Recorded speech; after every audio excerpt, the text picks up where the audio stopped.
띄워주십시오. 이제 MZ 세대라고 하죠. MZ 세대라고 얘기를 했는데 지금의 이제 부모 세대 한 30대 초중반이라고 볼 수 있는데 이들도 동일한 생각을 하고 있는데 그들의 어떤 이제 특징들을 조사한 그 통계가 최근에 발표가 됐어요. 근데 그게 뭐냐면 첫 번째로 이들의 가장 특징이 뭐냐면 자녀를 되게 소중히 여긴다는 거예요. 뭐 손자 손녀 뭐 소중히 안 여기는 분이 어디 있겠습니까? 근데 소중히 여긴다는 거예요. 그리고 자녀 교육에 대해서 엄청난 투자를 한다고 그러죠. 각 가게마다 월 100씩은 거의 막 교육비를 지출을 많이 하죠. 더 많이 한 데도 많고. 네, 그런데 이 MZ 세대 가운데 어렸을 때 신앙생활을 했던 많은 사람들이 있는데 지금은 안 다니는데 근데 그들 중에 그 믿음이 참 깊지 않은 세대라고도 특징을 지고 이 MZ 세대 가운데 또 교회에 대한 이런 반발심, 이 반항이 되게 크다는 거예요. 교회 안 좋은 소문들 막 그런 것을 통해서. 그런데 그 믿음의 이제 MZ 세대 부모를 뜻합니다. 그런데 이분들이 지금 최근에 이제 역풍을 맞기 시작했어요. 어떤 역풍이냐면 자녀들의 배신을 당하기 시작합니다. 어떤 자녀들의 배신이냐면 다음 거 한번 띄워주시면 미국 사우스 웨스트 신학교가 있습니다. 미국 사우스 웨스턴 신학교에 웨스트 블랙이라는 그 청소년 그 전문가가 있어요. 근데 그분이 조사를 해보니까 그 70%가 MZ 세대 믿음이 있었던 부모가 70%가 아이를 키우다가 나중에 봤더니 고등학교 이후에 졸업하게 되면 교회를 떠나는 이 비율이 무려 70% 정도 가까이 된다고 이 통계가 나왔어요. 그래서 그 이유가 뭔가 과연 자녀 교육이 모자랐냐 아니면 뭐 사랑이 모자랐냐 그게 아니었던 거예요. 다만 한 가지 핵심이 뭐였냐면 그들 가운데 가장 큰 원인은 자녀들이 믿음이 들어가지 않아서 70%가 자녀가 다 떠났다라는 그 이야기를 합니다. 근데 이 통계를 하면서 제가 왜 아까 노후의 문제가 연결돼서 이야기를 했냐면 부모들의 왜 그런 배신을 당하기 시작했냐면 자녀들과 함께 여러분 우리 부모님 잘 아시면 좋겠지만 자녀들과 함께 밥을 사주고 옷을 입혀주고 교육을 시켜주고 모든 걸 다 해줬지만 자녀들과 함께 의미 있는 관계 더 나가면 교회로 얘기하면 의미 있는 영적인 나눔을 하지 못한 그 자녀들이 나중에 그 부모가 늙어서도 나중에 돼서도 그 자녀들과 어느 가 얘기도 할 수도 없고 벽이 생기고 하는 그런 일들이 속출하고 있다는 거예요. 속출하고 있다는 거예요. 여러분 이게 다른 일이 아니에요. 그래서 우리가 인생의 노후를 준비하고 있던 분들 중에 그 자녀들한테 배신을 당하는 분들이 되게 많아요. 돈도 물려주고 사랑도 베풀어줬는데 나중에 그 의미 있는 이야기, 가치 있는 이야기들을 하지 못해서 했던 이야기들이 참 많이 있음을 보게 됩니다. 자, 그러면 오늘 이런 문제에 봉착하고 내가 지금 그런 외로움과 자녀들의 관계에 있었을 가운데 이런 가운데 과연 그러면 오늘 성경은 오늘 이 부분 가운데 다니엘서에서는 우리에게 어떤 답을 좀 주시는지 말씀에 좀 귀를 기울여 줬으면 좋겠습니다.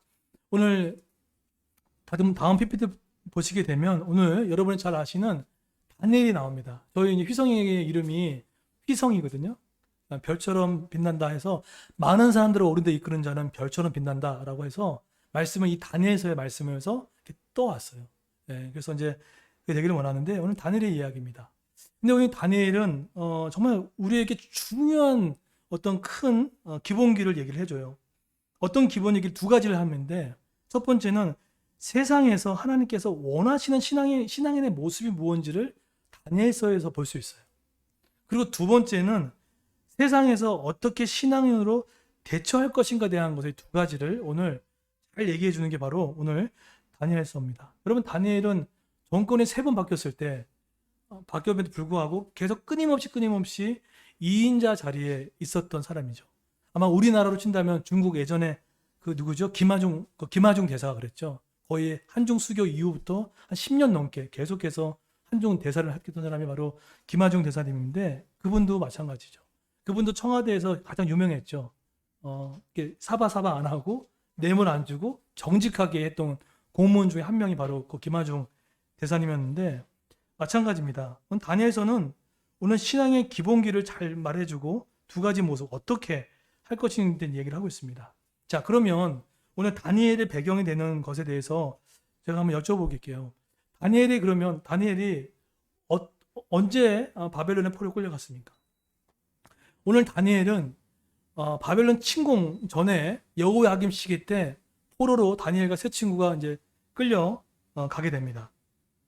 그런데 이 다니엘과 함께 같이 갔던 이 세 친구들은 그 가자마자 정말 많이 인정을 받았죠. 근데 그 인정받았던 핵심적인 사건이 뭐였냐면 뭘 거부했죠? 왕의 진미를 거부합니다. 사실 이들의 이름이 다 바뀌었어요. 이름이 원래 있었던 이름에서 이름이 다 바뀌었음에 불구하고 그들의 정체성을 잊어버리지 않고 왕의 진미를 거부하고 10일 동안 채소와 물로 견뎌서 신앙의 정결성을 지켰던 사람들이 바로 다니엘과 세 친구였어요. 나중에 이 일로 인하여서 느부갓네살 왕이 이 세 친구를 어떻게 합니까? 높이 왕궁에 일하게 만들고 그 위치를 높이 만들어줬던 그 스토리가 나오죠. 그런데 오늘 그 느부갓네살 왕이 어느 날 한 꿈을 꾸게 됩니다. 근데 그 꿈을 꿨을 때 되게 이 꿈을 꿨는데 이 꿈이 되게 해석이 안 되는 거예요. 여러분 혹시 꿈을 꾸다가 저도 최근에 어떤 꿈을 꿨는데 우리 어르신들 이거 무슨 꿈입니까? 자고 있는데 뱀이 있는 거예요. 무슨 꿈인지 모르겠어요. 그러니까 뱀이 있는데 뱀이 안 나가는 거예요. 그래서 뱀이 막 안 나가가지고 막 이렇게 막 손으로 떼내고 막 이렇게 해도 안 나가는 거예요. 그러다 눈을 딱 떴더니 저희 강아지가 저렇게 쳐다보고 있더라고요. 이렇게. 그래서 뭐 이제 아내한테 물어봤더니 무슨 누군가가 혹시 또 임신하나 뭐 태몽인가 뭐 이렇게 그런 얘기를 하는데 어쨌든 느부갓네살 왕도 꿈을 꿨는데 이 꿈을 그 당시에 모든 모사들이 지략가들이 해석이 못하는 거예요. 그런데 딱 한 사람 이 느부갓네살의 꿈을 해석합니다. 결국 이 꿈을 해석해가지고 이 마음이 시원했던 모양이에요. 그래서 이 느부갓네살 왕은 다니엘의 해석을 통해서 어떻게 합니까? 회심합니다. 회심하고 하나님을 찬양했던 표현이 나와요. 와, 하나님이 찬양합니다. 하나님 능력 있는 분이군요. 이렇게 안 믿었던 전 세계 악한 왕 중에 했던 느부갓네살 왕이 다니엘의 꿈의 해석으로 말미암아 하나님을 찬양해요. 그런데 여러분 오늘날 우리 주변에 느부갓네살 같은 왕이 되게 많아요. 근데 이 느부갓네살 왕의 회심은 말씀과 이성의 회심이 아니라 어떤 회심이었습니까? 감정적인 회심이었어요.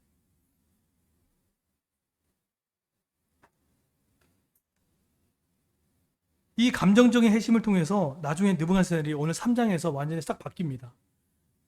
자, 오늘 그렇게 감정적으로 변하고 나서 갑자기 그 자기의 꿈 가운데 어떤 돌이 날라와서 신상을 부숴드린다는 그 해석을 해줬거든요. 그러니까 이 느부갓네살의 마음 가운데 어떤 마음이 생겼습니까? 위기의식을 느꼈다는 거예요. 그래서 세웠던 게 뭡니까? 금신상을 세웠다는 거예요. 제가 살고 있는 양주에 가면 그 근처에 좀만 한 1km만 한 30분 정도 가면은 엄청난 큰 불상이 있어요. 엄청 큰, 정말로 큰 신상이 있는데 그런 거를 느부갓네살 왕이 어떻게 했냐면 금신상을 크게 세웠어요. 당시 바벨론에 금 많이 있지 않았어요. 한마디로 정말 이걸 세우기 위해서 온갖 모든 걸 다 동원해서 큰 금신상을 세웁니다. 그런데 금신상을 세워서 했던 게 뭐였습니까? 이게 뭐였죠? 나를 섬기라고. 나를 섬기라고 했던 거예요. 오늘 12절 보세요. 자, 12절 한번 보도록 하겠습니다. 자, 12절. 다니엘 12절이 없어요. 자, 제가 읽어드릴게요. 자, 3장 12절. 자, 읽겠습니다. 이제 몇 유다 사람 사드락과 메삭과 아베느고는 왕이 세워 바벨론 지방을 다스리게 한 자이거늘 왕이여 이 사람들은 왕을 높이지 아니하며 왕의 신들을 섬기지 아니하며 왕의 세우신 금신상에게 절하지 아니하이다. 또 10절에 제가 읽어드릴게요. 10절 빼먹었네요. 10절 읽어드릴게요. 왕이여 왕이 명령을 내리사 모든 사람의 나팔과 피리와 수금과 사명금과 양금과 생항과 및 모든 악기 소리를 듣거든 엎드려 금신상에게 절할 것이라 라고 이야기를 합니다. 어떻게 했다고요?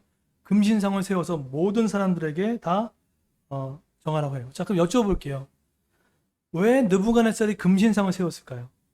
왜 세웠을까요? 첫 번째는 내 나라와 내 제국이 무너질 것 같다는 생각이 들어서 정치적인 목적 때문에 금신상을 세운 겁니다. 그리고 두 번째 목적은 뭘까요? 이것 때문에 백성들이 흩어질까봐 백성들을 규합하기 위해서 어떻게 했다는 거예요? 바로 금신상을 세웠다는 겁니다. 여러분 이때 그 금신상은 어떤 신인지 아십니까? 모르드기라는 신입니다.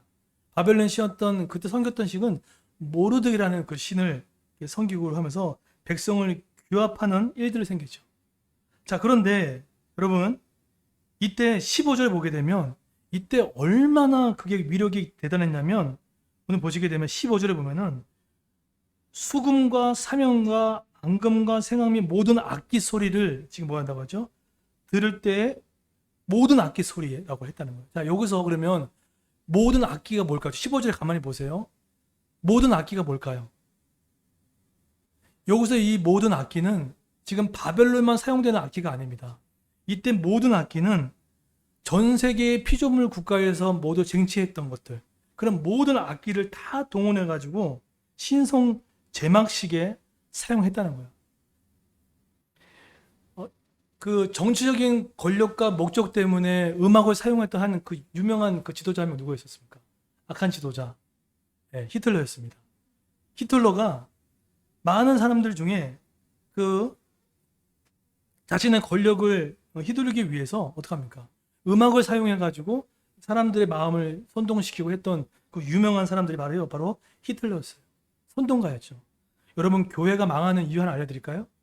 교회가 망하는 첫 번째 비결 하나 알려드릴까요? 그게 뭐냐면 목사가 선동하면 교회는 망합니다. 망해요. 목사가 선동하게 되면 말씀과 이성으로 하나님을 섬기지 않고 말씀의 선포가 없으면 교회는 살아남을 수가 없어요. 여러분 잘 알다시피 예전에 그 군사 그 전두환 시대 때는 뭘로 많은 국민들을 우민화시켰습니까? 아시죠? 스포츠죠. 프로야구를 만들어서 사람들을 다 우민화시켜가지고 열광하게 만들어서 이 생각을 못하게 만들었던 일을 했던 거죠. 여러분 보세요. 느부갓네살이 그 작은 응답을 통해서 마음의 회심이 돼가지고 왔지만 하나님의 말씀과 이성으로 들어오지 않는 그것 때문에 결국은 오히려 마음이 돌이켜서 오히려 이들을 다시 규합시키는 그 일들을 하는 일들이 생기는 것을 보게 됩니다. 감정적인 믿음이 얼마나 악한지를 보게 되는 거죠. 그것뿐이 아닙니다. 그것뿐 아니죠. 그리고 15절에 뭐라고 얘기합니까? 15절에 한번 볼까요? 얼마나 교만했는지 한번 보세요. 15절에 자, 맨 끝에 한번 구절 볼래요? 이게 지금 감정적으로 믿었던 느부갓네살의 말이에요. 자, 한번 15절 한번 다 한번 읽어볼까요? 예, 읽겠습니다. 시작. 준비하였다가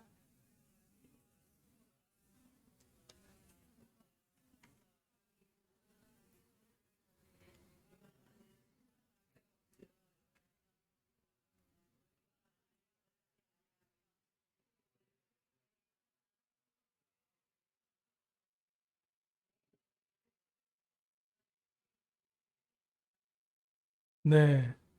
그러니까 지금 다 느부갓네살은 그래서 하나님의 경험이 있었던 사람이에요. 예배라도 한 번이라도 했던 사람인데 결국 그런 말씀과 이성이 온전히 들어오지 못하다 보니까 이제는 그 한 번의 응답을 받고 나서도 그게 말씀으로 연결 안 되고 예배로 연결되지 않으니까 어떡합니까? 하나님을 무시하는 언행을 하죠. 뭐라고 합니까?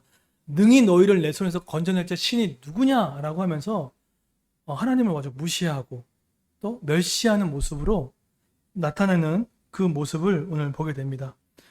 이렇게 놓일 때 오늘 다니엘의 세 친구들에게 오늘 이랬을 때 그 다니엘과 그 세 친구는 어떻게 이야기했습니까? 오늘 보세요. 이제는 금신상에게 절하지 않거나 그렇게 할 경우에 안 됐으니 어떻게 했을까 했을 때 다니엘의 세 친구가 했던 이야기가 있습니다.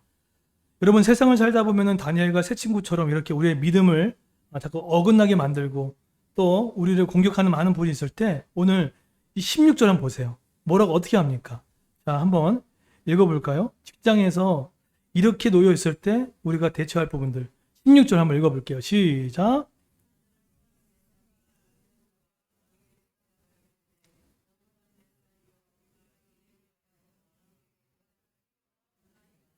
네, 이 구절은 너무 쉽지만 여러분이 지금 직장 안에서 이렇게 금신상 앞에 우상 숭배하라고 하고 강요하고 착취하고 막 이렇게 힘들게 만든 사람 있을 때 지금 이 16절처럼 이렇게 얘기할 수 있습니까? 이게 참 어렵단 말이에요. 어렵단 말이에요. 그런데 오늘 이 믿음의 새 친구, 이 새 친구가 어떡합니까? 그것은 왕에게 대답할 필요가 없다.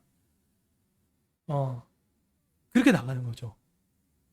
그리고 17절에 되게 유명한 고백을 합니다. 이거 되게 중요한 고백을 하는데 17절 한번 읽어볼까요? 읽겠습니다. 시작.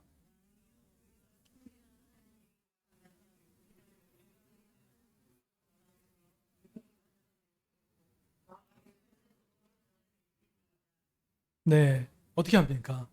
그러니까 지금 그 다니엘의 새 친구, 그 새 친구가 했던 고백이 뭡니까?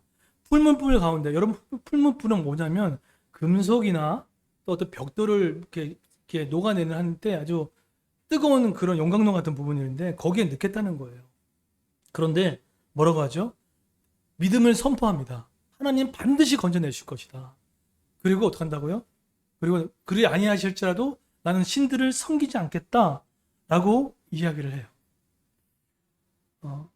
오늘 이 스토리 모르는 분이 없어요. 그런데 이 스토리를 모르는 분이 없지만 이 스토리를 이야기하는 것 자체가 쉽지가 않습니다.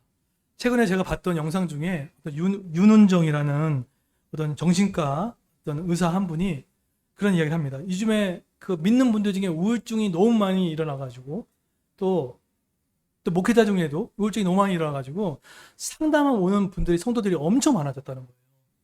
그런데 면면이 이렇게 상담하다 보니까 이유가 뭔가 봤더니 우울증이 왜 오냐면 특별히 우울증 가운데 왜 오냐면 한 가지 분명을 발견했다는 거예요.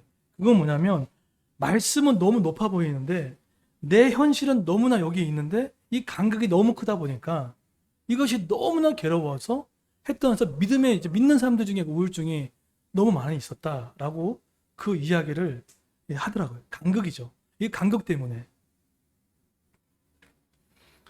그런데 그 때문에 마치 오늘 15절과 16절 왕에게 대답할 필요가 없다. 또 심지어는 우리 하나님 나를 푸른 불에서 건져내실 것이다. 그이 아니하실지라도 내가 반드시 내가 우상 숭배하지 않겠다. 이 믿음의 고백이 이게 참 쉽지 않은 고백이에요. 그런데 여러분 이 고백은 너무나 중요한 고백인 것 같아요. 저는 여러분들 인생을 살면서 목회 위기가 있잖아요. 근데 저도 인생에 위기가 있잖아요. 목회적으로 위기가 있었습니다. 근데 있는데 참 좋은 걸 하나 배운 것 같아요. 그냐면 교회가 어려워지고 삶이 어려워지고 여러 가지 관계가 꼬이고 힘들면 제 몸속에 나오는 그런 모든 이런 어떤 습관들이 하나 있어요. 그게 뭐냐면 심플 이즈 베스트예요. 간단한 심플한 게 답이에요. 그러면 사실은 오늘 16절과 17절의 믿음의 저런 심플한 저 고백과 이런 돌진이 오히려 문제를 쉽게 해결하는 방법을 보게 돼요. 오늘 이 동일한 고백을 했던 사람이 한 명 더 있죠. 누굽니까? 사무엘입니다. 사무엘처럼 멋있는 그런 사사가 없어요. 근데 이 사무엘이 마지막 회고록에 보게 되면 이스라엘 백성들에게 했던 말이 있습니다. 그 백성들의 했던 말 중에 하나가 뭐냐면 이렇게 나오죠. 시대를 막론하고 하나님은 반드시 위기와 고난 가운데 나를 구원하신다. 이게 사무엘의 회고록에 나와요. 한번 읽어보시면 이게 사무엘이 몸으로 깨달았다는 거예요. 그리고 또 한 가지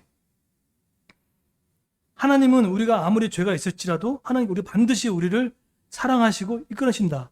이게 사무엘의 인생 가운데 느껴진 가장 크게 새겨진 중요한 해결점인 것을 보게 됩니다. 여러분 오늘 영적인 느부갓네살처럼 회사 안에서 또 내 삶의 인생의 노년 안에서 내 삶 가운데 있을 때 오늘날에 우리에게 지금 원하시고 특별히 오늘 이 5월 마지막 주 여러분한테 하나님께 원하시는 믿음의 태도와 행동은 어쩌면 16절과 17절이 아닐까 싶어요. 대답할 필요가 없다. 심지어는 그리 아니하실지라도 하나님께 나는 우상 숭배하지 않겠다. 라는 이런 믿음의 심플한 그 내용들 이것이 너무나 중요하지 않을까라는 생각들을 하게 됩니다. 그런데 이렇게 심플한 고백하게 되면 우리의 인생이 쫙 펴져야 되고 뭔가 잘 돼야 되는데 어떻게 됩니까? 그렇게 되던가요? 그렇게 안 돼요. 그죠? 결국은 어떻게 되겠습니까? 자, 보세요. 심플한 이야기에 독촉은 했지만 오히려 19절에 보세요. 이게 인생 같아요. 19절에 보시게 되면 오히려 심플하게 독대하고 나갔을 때 19절의 인생이 우리의 인생입니다. 19절을 보세요. 한번 읽어볼까요? 읽겠습니다. 시작.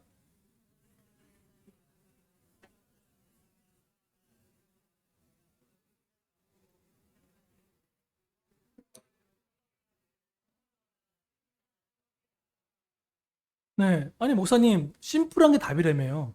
하나님이 나 위기 가운데, 고난 가운데 반드시 구원하신다는 사물의 회고록도 알고 있고, 지금 바벨론은 느부갓네살 왕 앞에서도 내가 절하지 않겠다. 내가 섬기지 않겠다. 이런 강력한 심플한 얘기를 했는데, 왜 우리의 인생은 19절입니까? 어쩌면 그 19절로 살아가는 분들이 아마 이 자리에 계실 줄 몰라요. 네. 아마 많습니다. 19절 때문에 첫 번째로 느부갓 1단계로 이 19절 때문에 어떤 사람은 느부갓네살처럼 다시 신앙으로 다시 회개하는 돌아간 사람이 있고, 어떤 사람은 19절 때문에 이것도 아니고 저것도 아니고 그냥 미지근하게 있는 분도 계시고, 어떤 사람은 3단계 때문에 그럼에도 불구하고 저것을 갖고 그냥 하나님 믿고 다시 한번 나가는 그런 세 부류의 유형이 있습니다. 그런데 오늘 1단계, 2단계의 신앙도 있지만 이 3단계의 유형을 통하여서 그럼에도 불구하고 그 믿음을 통해서 나갔을 때 하나님께서 반드시 역사하신다는 것에 대한 것을 경험하게 되죠. 결국 어떻게 됐습니까? 오늘 보세요. 21절에 보시게 되면 말도 안 돼요. 21절에 보시게 되면 19절에 갈등하고 있는 그 인생 가운데 오늘 21절이 오늘 여러분의 삶에 임합니다. 21절 한번 읽어볼까요? 읽겠습니다. 시작.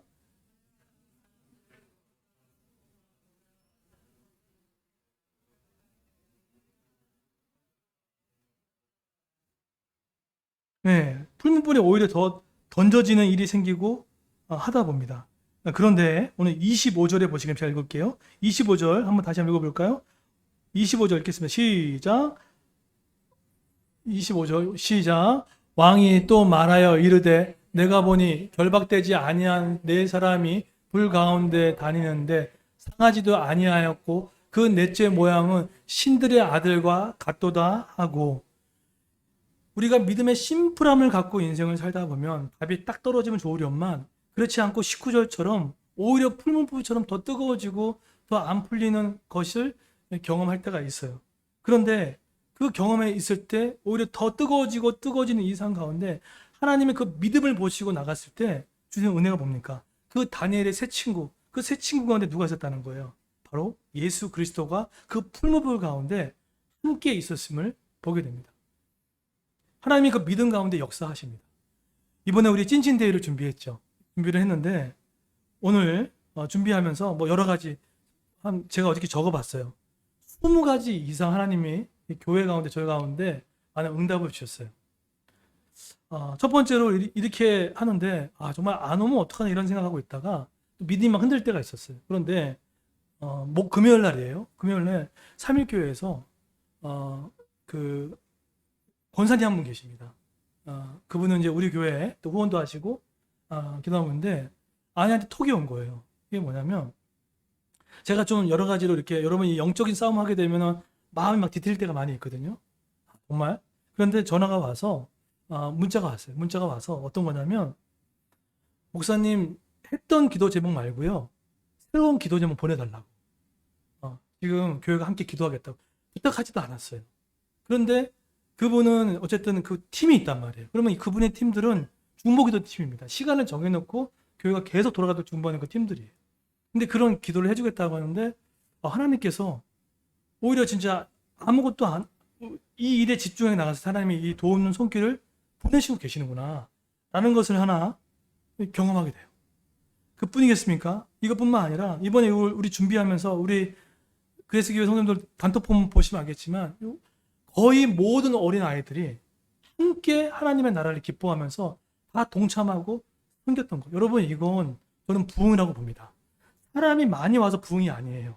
아이들 마음 가운데 하나님을 기뻐하고 즐거워하는 마음이 생기는 그 일 속에 하나님이 마음 가운데 그 기쁨의 은혜를 주신 거예요. 이거는 심플이즈 베스트. 하나님께 온전히 들었을 때 해결하지 못했던 그 부분들이 살아나고 있다는 것을 보게 돼요. 뿐만 아닙니다. 어저께 우리가 6주마다 한 번씩 우리 독거노인 섬기고 있거든요. 어제 갔는데 90 넘은 어르신께서 문을 열어놓고 기다리고 계시더라고요. 그리고 너무 기뻐하시고 또 아이들한테 또 저희들 뭐 커피라도 먹으라고 또 5만 원도 이렇게 헌금해 주시고 뭐 그런 일도 있고 그리고 막 그런 간증도 해주시고 또 심지어는 어떤 한 어르신은 오늘 못 왔어요. 왜 못 오셨냐면 지난주에 오려고 하셨대요. 그런데 검사를 했는데 전립선이 지금 문제가 생겨가지고 지금 못 왔다고 얘기하면서 목사님 너무 죄송하다고 약속을 못 지켜가지고. 그러니까 저는 왜 제가 이 말씀을 드리냐면 제가 그냥 우리 온라인에서 여러분 같이 기도하잖아요. 그럼 무슨 일이 일어날까? 대체 그 온라인에서 어떤 일이 일어날까라고 하는데 하나님은요. 그 온라인 심플 베스트 하나님께 매달리고 집중했을 때 하나님께서 막 영혼을 만지시고 그리고 하나님이 풀어가시는 것들을 많은 것을 보게 돼요. 오늘 보세요. 인생의 푸른풀 가운데 놓여 있었던 그 인생 가운데 하나님께 예수님이 함께 하셔서 결국 어떻게 됩니까? 그를 건져내시고 나중에 보면 알겠지만 나중에 이 사건을 통해서 느부갓네살이 회심을 합니까 안 합니까? 느부갓네살 왕이 회심을 해요. 그리고 심지어는 28절에 보게 되면 28절에 보세요. 그들의 믿음을 칭찬합니다. 보세요. 28절 제가 읽어드릴게요. 느부갓네살이 말하여 이르되 사드락과 메삭과 아베느고의 하나님을 찬송할지어다. 그가 그의 천사를 보내사 자기를 의뢰하고 그들의 몸을 바쳐 왕의 명령을 거역하고 그 하나님 밖에는 다른 신을 섬기지 아니하며 그에게 절하지 아니한 종들을 구원하셨도다. 누구의 입술입니까? 안 믿었던 느부갓네살 왕이 오히려 이 세 친구의 믿음을 높여 세워지는 이 일로 통하여서 하나님의 영화로 믿음이 전 세계에 퍼지게 되고 그의 생명을 구원하게 되는 놀라운 역사를 끼치게 되죠. 그리고 30절에 보시게 되면 맨 끝에 이 세 친구는 어떻게 됩니까? 보세요. 왕이 드디어 사드락과 메삭과 아베노고를 바벨론 지방에서 더욱 높이니라. 오늘 말씀을 결론 맺겠습니다. 다니엘의 세 친구.